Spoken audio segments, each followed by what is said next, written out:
دوستوں، اگر آپ نے ابھی تک ہمارے چینل کو سبسکرائب نہیں کیا ہے تو سبسکرائب کر لیجئے اور ساتھ میں دی ہوئی نوٹیفیکیشن بیل کو بھی ٹیپ کر دیجئے تاکہ آئندہ آنے والی ویڈیوز آپ کو بر وقت مل سکیں۔ اعوذ باللہ من الشیطان الرجیم، بسم اللہ الرحمن الرحیم، صلی اللہ علی النبی الامی وآلہ صلی اللہ علیہ وسلم، صلاۃ و سلام علیک یا سیدی یا رسول اللہ۔ السلام علیکم ورحمۃ اللہ وبرکاتہ۔ میں حافظ محمد عامر تارکیہ جہانگیریہ روحانی سینٹر کی جانب سے آج آپ کو نشہ ختم کرنے کے لیے، ہر قسم کا نشہ ختم کرنے کے لیے، ہر قسم کی بری عادات کو ختم کرنے کے لیے یہ بہت ہی بہترین اور زبردست عمل ہے۔ اب نشہ جیسا بھی ہو، نیا ہو پرانا ہو، یا کچھ لوگ نشے کے عادی ہو جاتے ہیں، یا کچھ لوگ ابھی نشہ کرنا انہوں نے شروع ہی کیا ہے، اگر وہ یہ چاہتے ہیں کہ نشہ اور نشے کی عادت ان سے چھوٹ جائے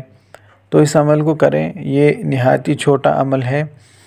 اور تاثیر میں بہت ہی تیز ہے۔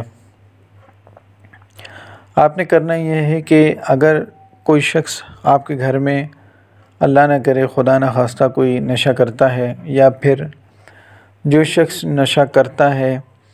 وہ اس عمل کو کرنا چاہے تو وہ بھی اس عمل کو کر سکتا ہے، یا پھر آپ اگر کسی کو کر کے دینا چاہیں تو آپ کر کے بھی دے سکتے ہیں۔ اگر آپ کے گھر میں کوئی ایسا شخص ہے تو آپ نے کرنا یہ ہے کہ ایک گلاس پانی کا لیں اور اس پر 300 مرتبہ یا حمیدو یا مجیدو، یا حمیدو یا مجیدو، اول آخر درود شریف 11 مرتبہ، اول آخر درود شریف 11 مرتبہ پڑھنے کے بعد پانی پہ دم کریں اور وہ پانی مریض کو پلا دیں، اور اس عمل کو جب تک مکمل طور پر اس کی عادت نشے کی ختم نہ ہو جائے اس عمل کو نہ چھوڑیں۔ ویسے تو بہتر یہ ہے کہ 41 دن ورنہ 3 مہینے تک اس عمل کو جاری رکھیں، جب تک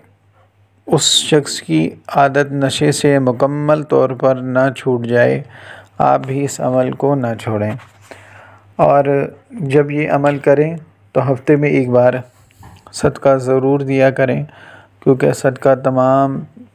بلاؤں کو، تمام پریشانیوں کو دفع کرتا ہے اور صدقے سے تمام پریشانیاں دور ہوتی ہیں۔ تو اپنی زندگی کا یہ معمول بنا لیں کہ جب بھی کوئی پریشانی آئے تو صدقہ ضرور دیں، تو انشاءاللہ آنے والی تمام پریشانیاں صدقے سے دور ہوتی ہیں۔ یہ ایک چھوٹا سا عمل ہے، تو اگر کوئی شخص اس عمل کو کرنا چاہے یا کسی کو کر کے دینا چاہے تو میری طرف سے آپ تمام لوگوں کو اجازت ہے۔ اگر آپ کو یہ ہماری ویڈیو اچھی لگے تو اس کو لائک کیجئے، شیئر کیجئے۔ السلام علیکم ورحمۃ اللہ وبرکاتہ۔